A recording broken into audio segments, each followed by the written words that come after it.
పెద్దలారా, మిత్రులారా,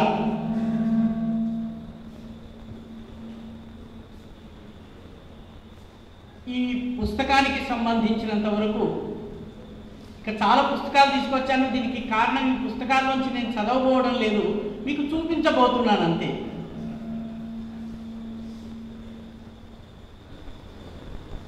వాస్తవానికి ఎండపని ఈరా అని చెప్పి కన్హయ్యాలాల్ మాణిక్లాల్ మున్షి రాసినటువంటి ఈ పుస్తకం యొక్క సందర్భము మనం అర్థం చేసుకోవాలి.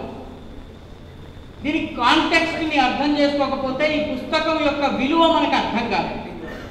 మిత్రులారా, 1948లో సెప్టెంబర్ 17వ తారీఖున భారత సైన్యాలు ప్రవేశించాయి. నిజాం లొంగిపోయాడు. హైదరాబాద్ భారతదేశంలో విలీనమైంది. ఇక్కడ నివసిస్తున్నటువంటి లక్షలాది అభాగ్య హిందువులకి అది విమోచన దినం కూడా. ఎందుకంటే మనలో చాలా మందికి తెలియదు, ఇక్కడ ఎవరైనా ఒక వ్యాయామశాల, హిందువు వ్యాయామశాల పెట్టాలంటే ప్రభుత్వ అనుమతి తీసుకోవాల్సి వచ్చేది.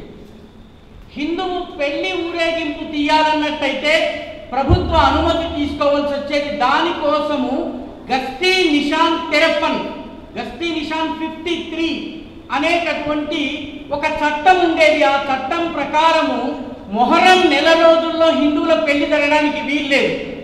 ఎందుకంటే మొహరం శోక సమయం కాబట్టి ఆ శోక సమయంలో మీరు సుఖంగా పెళ్లి చేసుకోవడం ఏమిటి? ఈ రకమైనటువంటి గస్తీ నిషాన్ 53 మనకి అమల్లో ఉండేది. నిజాం ప్రభు చాలా సెక్యులర్ అని చెప్పే చాలా మందికి ఈ గస్తీ నిషాన్ 53 గురించి తెలియదు.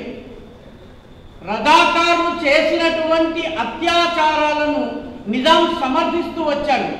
ఇక్కడ మన మధ్య మిత్రుడు అల్వాల్ దేవేందర్ రెడ్డి గారు ఉన్నారు. దేవేందర్ రెడ్డి గారి తండ్రి గారు 500 మంది ముస్లింలు అపహరించుకుపోయినటువంటి యువతులను తీసుకువచ్చి మళ్ళీ వాళ్ళకి హిందూ పద్ధతిలో వివాహం చేశాడు. మన పాత బస్తీలో కార్పొరేటర్గా ఉండేవారు, వారు వేసిన రోడ్ల మీదనే ఈ రోజుకి మళ్ళీ మళ్ళీ తారు పూస్తున్నారు. అల్వాల్ బాలరెడ్డి గారి మనవడు మన మధ్య ఉన్నారు. కాబట్టి నిజాం ప్రభుత్వం చాలా సెక్యులర్ అని, నిజాం హిందువులు ముస్లింలు 2 కళ్ళని చెప్పారంటే దాన్ని నమ్మడానికి వీల్లేదు. ఎందుకంటే సర్దార్ పటేల్ దగ్గర ఇదే పెరేడ్ గ్రౌండ్స్లో సరెండర్ సమారోహం జరుగుతున్నప్పుడు నాకు హిందువులు ముస్లింలు 2 కళ్ళ లాంటి వాళ్ళని 1 సారి 2 సార్లు 3 సార్లు నిజాం చెప్పిన తరువాత పక్కనే ఉన్నటువంటి ఆయన సెక్రటరీ అయినటువంటి మెనన్ దగ్గర నుంచి ఒక చిన్న స్లిప్ తీసుకొచ్చారు సర్దార్ పటేల్ గారు. తీసుకొచ్చి ఆ స్లిప్లో రాసి ఉన్నటువంటి 2 కవితలను ఉర్దూలో షేర్ అంటారు. ఆ షేర్ని చదివి వినిపించారు. ఆ షేర్ ఏంటంటే, సలాతీన సల్ఫ్ సబ్ హో గయే నజర్ అజల్ ఏ ఉస్మాన్, అబ్ ముసల్మానో కో తేరీ నిషాహీ బాకీ హై. ఓ ఉస్మాన్, ఘనత వహించినటువంటి మీర్ ఉస్మాన్ అలీ ఖాన్, ఇస్లాం యొక్క సామ్రాజ్యాలన్నీ ధ్వంసమైపోయినాయి, గతం గోతాంలో పడిపోయినాయి. ఇప్పుడు మిగిలినది ముస్లింలకు మిగిలిన ఏకైక రాజ్యము అబ్ ముసల్మానోకో తేరీ హీ నిషా బాకీ హై, నువ్వు మాత్రమే చిన్నము అని చెప్పి అన్నాడు. రెండవ కవితలో ఆయన అంటాడనమాట, బంద్ నాకూస్ హువా సున్కే నారాయ తక్బీర్. నారాయ తక్బీర్ అంటే అల్లాహు అక్బర్ అన్నటువంటి నినాదం అన్నమాట. బంద్ నాకూస్ హువా సున్కే నారాయ తక్బీర్, జల్ జలా ఆహి గయా తారే జున్నార్ పర్. తారే జున్నార్ అంటే మనం వేసుకునేటటువంటి జంధ్యం. జంధ్యం పైన నిప్పు పర్వతాల నుంచి లావా ఎగిసెగిసి పడింది ఎప్పుడైతే నారాయ తక్బీర్ని విన్నారో అప్పుడు అని చెప్పి నిజాం ప్రభువు రాసినటువంటి కవితల్ని సర్దార్ పటేల్ వినిపించారు. ఆ తర్వాత నిజాం నోరు మెదపలేదు. కాబట్టి ఈ సందర్భాన్ని మనం తెలుసుకోవాలి. దురదృష్టవశాత్తు ఈ దేశానికి స్వాతంత్రం వచ్చిన తర్వాత, హైదరాబాద్ విలీనం తరువాత జరిగిన మొట్టమొదటి తప్పిదం ఏంటంటే, హైదరాబాదు సంస్థానాన్ని 3 భాగాలుగా విభజించారు. మరాఠీ మాట్లాడే వాళ్ళని మరాఠ్వాడ మహారాష్ట్రలో కలిపారు, కన్నడ మాట్లాడే వాళ్ళని కర్ణాటకలో కలిపారు. నిన్న మొన్నటి దాకా దానిని హైదరాబాద్ కర్ణాటక అనేవాళ్ళు, ఈ మధ్యనే దాన్ని కళ్యాణ కర్ణాటక అంటున్నారు. ఒక జ్ఞాపకాన్ని సమర్థవంతంగా మనం చెరిపేస్తున్నాం. హైదరాబాద్ కర్ణాటకకు బదులు కళ్యాణ కర్ణాటక అంటున్నాం. మిగిలిన తెలుగు మాట్లాడే ప్రాంతం ఏదైతే తెలంగాణ ఉన్నదో దానిని 2 సంవత్సరాలు సొంత ప్రభుత్వం ఉంది బూర్గుల రామకృష్ణరావు గారిది. ఆ తరువాత ఆంధ్ర ప్రాంతంతో కలిపేశారు. ఆంధ్ర ప్రాంతంతో కలిపి 1954లో ఆంధ్రప్రదేశ్ ఏర్పాటైంది. ఈ రకంగా తెలంగాణ చరిత్రను, నైజాం వ్యతిరేక పోరాట చరిత్రను, నైజాం అత్యాచారాల చరిత్రను 3 ముక్కలు చేసేశారు. 3 ముక్కలు చేయడం వల్ల దిస్ ఫ్రాగ్మెంటెడ్ హిస్టరీ వల్ల జరిగింది ఏంటంటే మన జ్ఞాపకాలు చెదిరిపోయినాయి. ఇక్కడి నుంచి కేవలము 200 కిలోమీటర్ల దూరంలో గోర్టా అనే గ్రామం ఉంటుంది కర్ణాటకలో. గోర్టా గ్రామం మీద రజాకారులు దాడి చేసినప్పుడు 250 మందిని తగలబెట్టేసేశారు. 250 మంది చేసిన పాపం ఏంటంటే వాళ్ళ ఆర్య సమాజం. తెలంగాణలో ఉన్న వాళ్ళకి గోర్టా గురించి తెలియదు, ఎందుకంటే అది కర్ణాటక హిస్టరీలో అంతర్భాగం. మన నిజామాబాద్లో త్రంబకరావు పాఠక్ అనేటటువంటి దత్తాత్రేయ నాయక్ అనే 2 కుర్రవాళ్ళు ఉండేవాడు. ఒక బాలికను అపహరణ చేస్తే ముస్లింలు అపహరణ చేసి తీసుకువెళ్ళిన తర్వాత వాళ్ళు జిల్లా కలెక్టర్కి ఒక అప్లికేషన్ ఇవ్వడానికి వెళ్ళారు. అప్లికేషన్ ఇచ్చి ఇంటికి వచ్చిన తర్వాత త్రంబకరావు పాఠక్ని భార్య అడిగింది, ఏం చేసి వచ్చావు? ఇలా హిందూ మహిళని యువతిని అపహరించినందుకు నేను ఇదిగో నీకు ఈ పిటిషన్ ఇచ్చొచ్చానని చెప్పాడు. అప్పుడు ఆ భార్య తన మంగళసూత్రాన్ని తెంపి దీన్ని అమ్ము, దాంతో తుపాకీ కొను, ఆ నిజాం సైనికుల్ని రజాకార్లతో పోరాడు అని చెప్పింది. మన నిజామాబాద్ జిల్లా సంఘటన ఇది. నిజామాబాద్ జిల్లాలో త్రంబకరావు పాఠక్ తుపాకీలు నాసిక్ నుంచి తీసుకొచ్చి రజాకార్ల మీద యుద్ధం చేస్తాడు, జైల్లో ఉంటాడు ఆయన. ఇక్కడికి కొద్దిపాటి దూరంలో జోగిపేట ఉంది. సిద్దిపేట దాటగానే మనకి జోగిపేట వస్తుంది. జోగిపేటలో బసవ మానయ్య అని ఒక వ్యక్తి ఉండేవారండి. ఆయన జోగిపేట ఫస్ట్ మున్సిపల్ చైర్పర్సన్. ఇక్కడ జోగిపేట వాళ్ళు ఎవరైనా ఉంటే మున్సిపల్ ఆఫీసులో ఆయన ఫోటో ఉంటుంది. మొట్టమొదటి చైర్పర్సన్గా ఆయన పేరు ఉంటుంది. ఆయన ఎన్నికల్లో పోటీ చేస్తే నెహ్రూ గారు జోగిపేటకి వచ్చి 1954లో ప్రచారం చేసి ये मानయ్య पागल है, इसको हराओ, इसको मैं पागल खाने में बंद करूंगा అన్నాడు. మానయ్య కనుక గెలిస్తే నేను జోగిపేటలో పిచ్చాసుపత్రి కడతానన్నాడు. మానయ్య గారు చేసిన పాపం ఏమిటంటే రజాకారులు ధ్వంసం చేసినటువంటి సదాశివపేట మార్కెట్ని పునరుద్ధరించి మళ్ళీ వ్యాపారాలు స్టార్ట్ చేయించడం ఆయన చేసిన తప్పు. ఎన్నికల్లో బసవ మానయ్య గారు విజయం సాధించారు. బసవ మానయ్య గారు విజయం సాధించిన తర్వాత ఆయన నెహ్రూ గారికి ఫోన్ చేశారు, నెహ్రూ గారు మా జోగిపేటలో పిచ్చాసుపత్రి ఎప్పుడు కట్టిస్తారు అని. మిత్రులారా, ఈ సందర్భం మనం ఎందుకు మర్చిపోతున్నామంటే 3 ముక్కలైపోయింది చరిత్ర. పర్యవసానంగా దాని సమగ్ర రూపం మనం మర్చిపోతున్నాం. దానివల్ల ఏం జరిగింది? ఆర్య సమాజ్ చేసినటువంటి పోరాటము ఆర్య సమాజ్ వాళ్ళు వేరుగా రాసుకున్నారు. హైదరాబాద్ ముక్తి సంగ్రామ్ కా ఇతిహాస్, ఇది ఆర్య సమాజ్ వాళ్ళు రాసుకున్నారు. ఆర్య సమాజ్లో బలిదానం చేసినటువంటి వీరులు, చనిపోయినటువంటి వీరులు, నిజామాబాద్లో యజ్ఞం చేయడం నా హక్కు అని చెప్పి యజ్ఞం చేసి రజాకారుల చేతిలో చనిపోయినటువంటి రాధాకృష్ణ మొదానీ కథ రాశారు. బీదర్ జైల్లో చనిపోయినటువంటి శ్యామ్లాల్, ఆయన పేరిట శ్యామ్లాల్ బిల్డింగ్ బేగంపేటలో ఉంటుంది, ఆ శ్యామ్లాల్ గారి కథ రాశారు. ఆ కథ ఆర్య సమాజ్ పుస్తకాలకే పరిమితమైంది మిత్రులారా.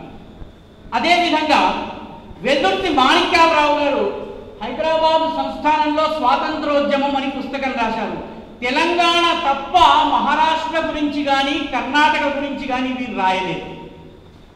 ఇది మన దురదృష్టం. ఈ రకమైనటువంటి పరిస్థితుల్లో ఇది విహెచ్ దేశాయ్ అనేటటువంటి వ్యక్తి రాసినటువంటి పుస్తకము. ఆ రోజుల్లో కాంగ్రెస్ పార్టీలో ఇప్పట్లాగానే అప్పుడు కూడా 2 గ్రూపులు ఉండేవి. ఒకటి స్వామి రామానంద తీర్థ నాయకత్వంలో ఉండేది, ఒకటి ఈ దేశాయి గారి నాయకత్వంలో ఉండేది. అప్పట్లో చాలామంది ఏమనేవాళ్ళంటే కాంగ్రెస్ దేశాయ్, కాంగ్రెస్ గోసాయ్. గోసాయ్ అంటే గోస్వామి అంటే సన్యాసి అని అర్థం అనమాట. ఆయన వందే మాతరం టు జనగణమన అనే పుస్తకం రాశారు. దీన్ని కూడా భవన్స్ వాళ్ళే ప్రచురించారు. ఆయన కూడా భవన్స్ సంస్థతో పనిచేసినటువంటి వ్యక్తే. వారు తనకు తెలిసినటువంటి చరిత్రను తన వర్షన్ ఇచ్చారు. రామానంద తీర్థ గారు తన ఆత్మకథను రాసుకున్నారు. పండిత్ నరేంద్రజీ ఆర్య సమాజ్ యొక్క మహాయోధుడు జీవన్ కే ధూప్ ఛావ్ మే అని తన వర్షన్ మాత్రమే రాసుకున్నాడు. రజాకార్లు చాలా కాలం ఆగారు.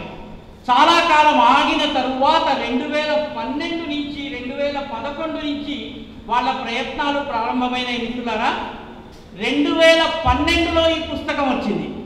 ఈ పుస్తకం రాసినటువంటి పేరు మహమ్మద్ హైదర్. ఈ మహమ్మద్ హైదర్ ఎవరు? మహమ్మద్ హైదర్ లాతూర్ జిల్లా యొక్క చిట్ట చివరి కలెక్టర్. చిట్ట చివరి కలెక్టర్ అంటే లాతూర్ ఎవరి జిల్లా? కాసిం రజ్వీ ఈ జిల్లాకి చెందినటువంటి వాడు. లాతూర్లో ప్రాక్టీస్ చేసేవాడు కాసిం రజ్వీ. ఆయన ఈ పుస్తకంలో తనని డిఫెండ్ చేసుకుంటూ భారత ప్రభుత్వాన్ని వ్యతిరేకిస్తూ తన కథనాన్ని రాస్తాడు. ఆయన లండన్కి వెళ్ళిపోయి తన మెమోఆర్స్ని తన కుమారుడికి ఇస్తే కుమారుడు 2012లో ఒక సుప్రసిద్ధ భారత ప్రచురణ సంస్థ ద్వారా ప్రచురించాడండి. అంటే 2012కి రజాకార్లతో పోరాడిన తరం లేదు, రజాకార్లతో యుద్ధం చేసిన వాళ్ళు లేరు. అల్వాల్ దేవేందర్ రెడ్డి గారికి అల్వాల్ బాల్ రెడ్డి గారు చేసిన పని గురించి తెలియని పరిస్థితి వచ్చింది. ఆ సమయంలో లండన్ నుంచి ఈ పుస్తకం వచ్చిందండి. దాని తరువాత వచ్చినటువంటి పుస్తకం దీన్ని ఏజీ నురానీ రాశారు. ఏజీ నురానీ రాసిన ఈ పుస్తకం పేరు డిస్ట్రక్షన్ ఆఫ్ హైదరాబాద్. దీని అర్థం ఏంటండి అంటే హైదరాబాద్ యొక్క విధ్వంసం ఎవరు చేశారు? భారత సైన్యాలు చేసినాయి. ఎందుకు చేసినాయి? నిజాంని అణిచివేసేందుకు. కాబట్టి భారతదేశపు సైన్యం చేసిన విధ్వంసానికి ప్రతీకగా ఈ పుస్తకాన్ని ఆయన ఇంగ్లీష్లో రాస్తే దీనిని హైదరాబాదు నడిబొడ్డు మీద సర్వాధిక సర్క్యులేషన్ ఉన్న తెలుగు పత్రిక సంపాదకులు ఒక ఆయన రిలీజ్ చేశారండి. అంటే పూర్తి పాకిస్తాన్ వెర్షన్ని ప్రచారం చేసేటటువంటి పుస్తకాన్ని హైదరాబాదు నడిబొడ్డలో ఒక సుప్రసిద్ధ పత్రికా సంపాదకుడు నిస్సిగ్గుగా రిలీజ్ చేశారు 2013. ఆ తరువాత నుంచి ప్రతి సంవత్సరము మీరు ఆపరేషన్ పోలోని ఇంటర్నెట్లో కొట్టినట్లయితే మీకు ముస్లింల పైన అత్యాచారాలు జరిగాయన్న కథనం వస్తుంది, కానీ భారత మిలిటరీ ఆపరేషన్స్ కథ రాదు.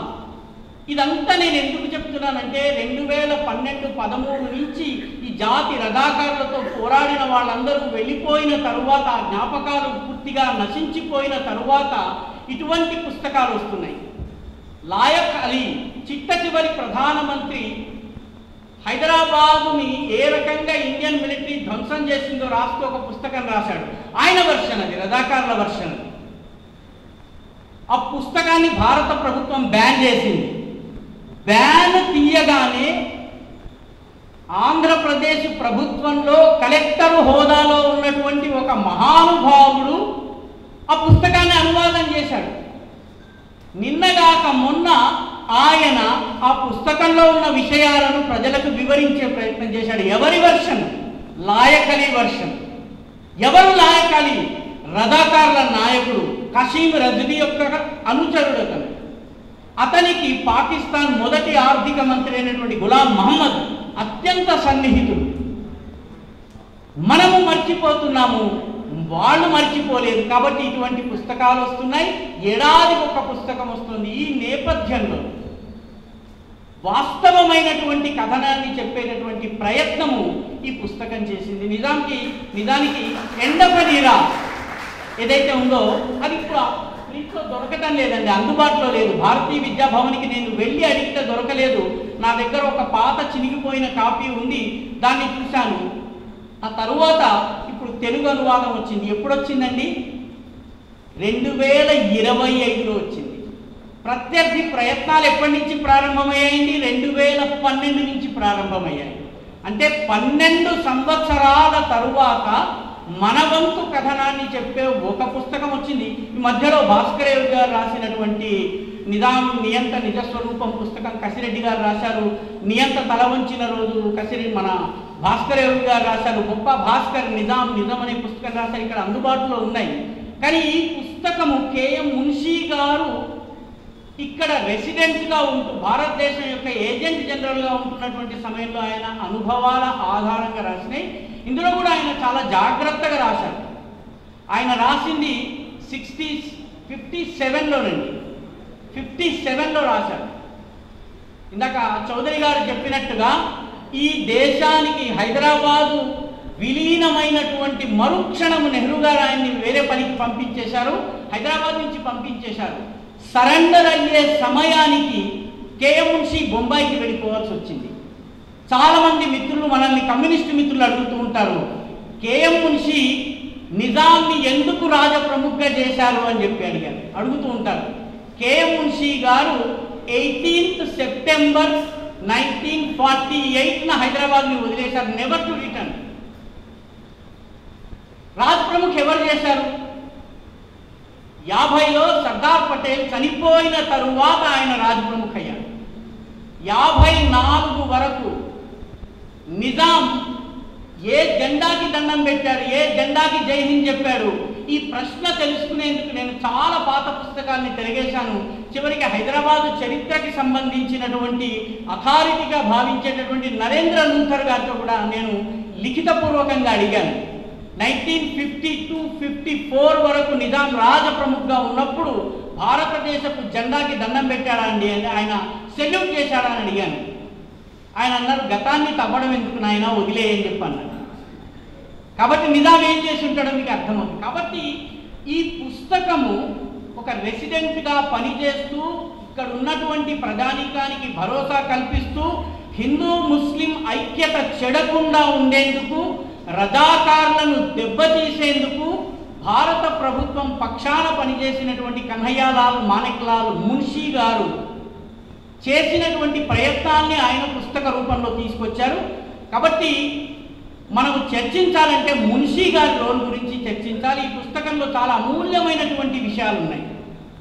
ఒక విషయం రాస్తారు, మున్షి గారు భారతదేశపు జెండాని పెట్టుకుని నేటి రాష్ట్రపతి నిలయం అప్పట్లో దక్షిణ సదన్గా ఉండేది, ఆ దక్షిణ సదన్ నుంచి ఆయన కారు వెళ్తుంటే ఇప్పుడు ఎక్కడైతే మనకి కార్ఖానా ఉందో ఆ కార్ఖానా దగ్గర పిల్లలు ఆ కారు మీద రాళ్ళు విసురుతూ నినాదాలు, హిందుస్థాన్ ముర్దాబాద్ అని నినాదాలు చేసేవారు. 6వ తరగతి 7వ తరగతి చదివేటటువంటి పిల్లవాడు నిజాం త్రివర్ణ పతాకపు జెండాని పెట్టుకుని వెళ్ళగలిగేటటువంటి పరిస్థితి హైదరాబాద్లో ఉండేది కాదు. ఆయనని హౌస్ అరెస్ట్ చేశారు. ఇవన్నీ విషయాలు మనకి ఈ పుస్తకం ద్వారా తెలుస్తాయి. ఆయన పోషించినటువంటి పాత్ర, తన వంతు పాత్రను పూర్తి చేసిన తరువాత, పనిని పూర్తి చేసిన తరువాత ఆయన నిష్కామ కర్మయోగిలాగా అన్ని వదిలిపెట్టేసేసి ముంబైకి వెళ్ళిపోయారు, నెవర్ టు రిటర్న్. కాబట్టి ఈ కథను మనం తెలుసుకోవాలి. దీనితో పాటు చదవవలసినటువంటి పుస్తకము వెల్దుర్తి మాణిక్యాలరావు గారు రాసినటువంటి పుస్తకము, స్వామి రామానంద తీర్థ యొక్క ఆత్మకథ చదవాలి. పండిత్ నరేంద్రజీ రాసినటువంటి జీవన్ కే ధూప్ ఛావ్ మే అనేటటువంటి పుస్తకాన్ని చదవాలి. దాని తెలుగు అనువాదం రావాలి. ఎందుకంటే ఒక నెరేటివ్ వార్ జరుగుతున్నది. ఆ నెరేటివ్ వార్లో దీనిలో కమ్యూనిస్టులు దేశభక్తులని చెప్పడం జరుగుతున్నది. తమాషా ఏంటంటే, నాకు అర్థం కానటువంటి విషయం ఏంటంటే, దీనిలో కూడా చాలా విస్తారంగా కమ్యూనిస్టుల కుట్రల గురించి మున్షి గారు చాలా విస్తృతంగా ప్రస్తావిస్తారు. 2 చాప్టర్లలో ప్రస్తావిస్తారు. మిత్రులారా, 1948 సెప్టెంబర్ 17 వరకు కమ్యూనిస్టులు ఎవరిపైన పోరాడారు, 1950 డిసెంబర్ వరకు ఎవరిపైన పోరాడారు. కమ్యూనిస్టు సాహిత్యంలో వాళ్ళు వాడే పదం ఏంటంటే యూనియన్ సైన్యాలపైన పోరాడారు. యూనియన్ సైన్యాలు ఏమిటి? ఇండియన్ యూనియన్ సైన్యాలు. ఈ విషయం ఏ కమ్యూనిస్టు నాయకుడు తాను రాసినటువంటి పుస్తకాలలో చెప్పడు. 1948 to 1950 వరకు నేను చేసినటువంటి పోరాటము భారత ప్రభుత్వం మీద అన్న విషయం కమ్యూనిస్టు చెప్పడు. కేవలం నిజాం రాజ్యంలోనే కాదండి, మీకు పొన్నప్ర వైలార్ కేరళలో ఇదే జరిగింది, మీకు తెభాగా మూమెంట్ ఏదైతే అక్కడ జరిగిందో పశ్చిమ బెంగాల్లో దానిలో కూడా ఇదే జరిగింది. వాళ్ళు ఆ సమయంలో భారత ప్రభుత్వాన్ని ఓవర్త్రో చేసి కమ్యూనిస్టు పరిపాలన తీసుకుని రావాలన్నటువంటి పథకంలో భాగంగా ఇక్కడ పోరాడారు. వాళ్ళు చివరికి చౌదరి గారు చెప్పినట్టుగా రష్యాకి వెళితే సముద్రం నీకు ఎంత దూరం అని అడిగారు. సముద్రం మాకు దగ్గరలో ఎక్కడా లేదని చెప్తే యుద్ధం ఆపేసి ముందు సరెండర్ కండి అని చెప్పి స్టాలిన్ వాళ్ళకి సలహా ఇస్తారు. ఈ విషయాలన్నీ కూడా దీనిలో పొందుపరచడం జరిగింది మిత్రులారా. అంటే ఈ తరువాత జరిగినటువంటి పోరాటము కానీ ఆ తర్వాత విషయాలు కానీ రాలేదు కాబట్టి హైదరాబాదు విమోచన వరకు ఉన్నటువంటి విషయాల్ని తెలుసుకోవడానికి అఫీషియల్ వర్షన్, ప్రభుత్వ వర్షన్ తెలుసుకోవడానికి ఇది చాలా ముఖ్యము. దురదృష్టవశాత్తు ముగింపులో ఒక్క విషయం చెప్తాను. దురదృష్టవశాత్తు మన దేశంలో ఈ చరిత్రను మరుగున పరిచే ప్రయత్నము దేశ వ్యతిరేక శక్తులే కాదు, ఈ ప్రభుత్వం కూడా చేసింది. అవిభక్త ఆంధ్రప్రదేశ్ ప్రభుత్వం 1966లో ఫ్రీడమ్ స్ట్రగుల్ ఇన్ హైదరాబాద్ అనే ఆర్కైవ్స్ డిపార్ట్మెంట్ 4 వాల్యూమ్స్ బుక్ తీసుకొచ్చిందండి. ఈ 4 వాల్యూమ్స్ ఒక్కొక్కటి 300 పేజీలు. ఆర్కైవ్స్ మన హబ్సిగూడ ఏరియాలో ఉంది, మీరు కూడా వెళ్ళి పుస్తకం కొనుక్కోవచ్చు. 4 వాల్యూమ్స్లో చిట్ట చివరి volumes deals with Hyderabad liberation. దానిలో నేను బిబ్లియోగ్రఫీ చూశాను, ఆ తర్వాత ఇండెక్స్ చూస్తే Kanhaiyalal, Maneklal, Munshi was mention only for 2 times in page number 82 and page number 286. అది కూడా సింగిల్ సెంటెన్స్ మెన్షన్. ఈ దేశం కోసం ఇంత పని చేసినటువంటి వ్యక్తిని మరిపింపజేసేందుకు ఈ రాష్ట్రంలో ఉన్నటువంటి జాతీయవాద దేశభక్త స్వతంత్ర భారత ప్రభుత్వం ప్రయత్నం చేసి 1966లో 4 వాల్యూమ్స్ తెచ్చారు. The only 2 mentions were single line mentions. కాబట్టి ఆయన కథ ద్వారా భారతీయుల యొక్క పోరాట గాథను, నైజాం యొక్క దుష్ట పరిపాలన, రజాకారుల యొక్క దుష్కృత్యాలకు వ్యతిరేకంగా జరిగినటువంటి పోరాటాన్ని తెలిపేటటువంటి పుస్తకాన్ని తప్పనిసరిగా చదవవలసినటువంటి అవసరం ఉంది. ఇటువంటి అనువాదాలు ఇంకా రావలసినటువంటి అవసరం ఉంది. నేను అనువాదం చేసినటువంటి కస్తూరి మురళీకృష్ణని అభినందించడమే కాక ఇలాంటి అనేక పుస్తకాల్ని అనువాదం చేయాలని కోరుకుంటూ నాకు ఈ అవకాశం ఇచ్చిన పెద్దలందరికీ ధన్యవాదాలు.